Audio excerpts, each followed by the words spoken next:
Yo everybody, I'm sorry I haven't made a video in like a very long time. I had a really terrible year last year. I was on a roll with like making like the uni vlog thing, is that what I call it? I don't know.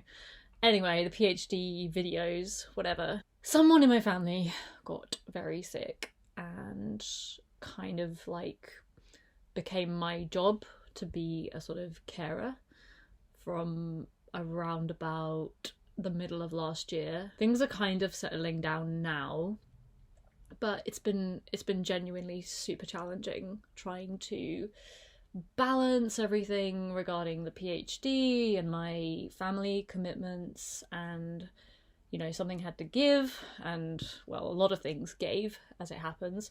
I'm not saying I'm back for good, but I really wanted to come on camera and just like spill my guts a bit, because life's been crazy, and I feel like the inside of my head is a kind of circus, and I don't even know what's going on half the time. Something that I actually wanted advice about was really about what I'm actually going to do with my life once my PhD is finished. For context, I am in my second year of my PhD. I'm in the second term of my second year of my PhD, which means that I've got about a year and a half left.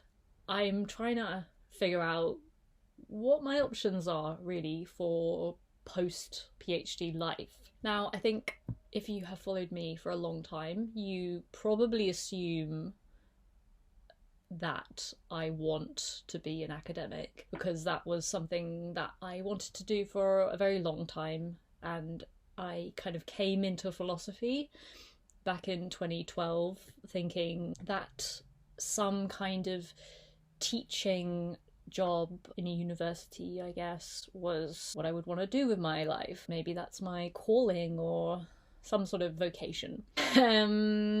Yeah, I've grown up a lot since I started philosophy, and my values are very different to what they used to be, and this is something that I have genuinely struggled with as a kind of sort of identity crisis for a good year and a half now. Before I actually started the PhD, I still thought I wanted to be an academic, but I have changed as a person quite dramatically even since starting my PhD. As you may know, I actually have another line of work that I do alongside my PhD. So I have a proofreading and copy editing company. I am very happy to continue doing after the PhD and to make it my kind of life, my business or whatever. But I am also trying to keep other options in the picture. One of these options is law. Now, it's kind of crazy that I've been doing philosophy since 2012, and pretty much not once did I consider law along the way. There was actually a kind of like joke at undergrad that lapsed philosophers become lawyers, and that, you know, people who want to make financial good of their argumentative skills go into law, and it's all very sort of frowned upon by the purists. As you come to realise that you have to actually survive in the real world, which is something I've not really thought that much about, even though, you know, I'm a 30-year-old woman. Yeah, it occurred to me that I've got to start thinking really seriously about, you know, financial security post-PhD, and you know, while my business is one thing, while my proofreading editing business is one thing, it's not easy being a freelancer, you know, just as a way of life really. So I thought maybe that I should at least start considering other things, and law was something that I don't even know how I got the idea in my head particularly. I think it was from watching Eve Cornwell's videos. There's a good number of good people who are attracted by a life as a solicitor. I think the reality is that it actually scares me quite a bit to move from an academic sphere to a corporate sphere, because there are really very few similarities. I currently have no actual experience of corporate law. I have worked in a corporate-ish setting, but obviously not as a lawyer or any kind of legal person.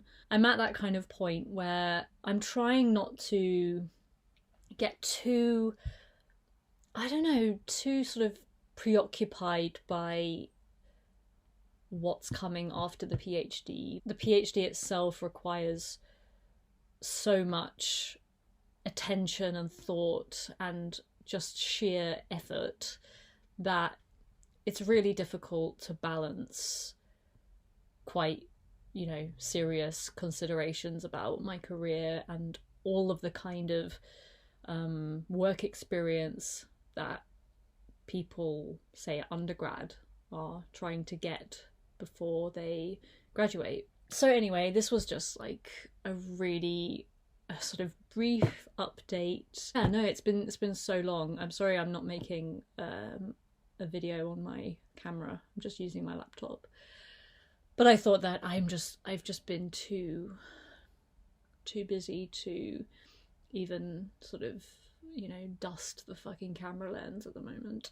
I want to hear from fellow current grad students who are daring to think about a life beyond the academy. I know it's really frightening, and part of my therapy last year was really for a sort of adjustment disorder where I just felt like I was really losing my identity as a philosopher, as an academic philosopher, in even contemplating leaving academia.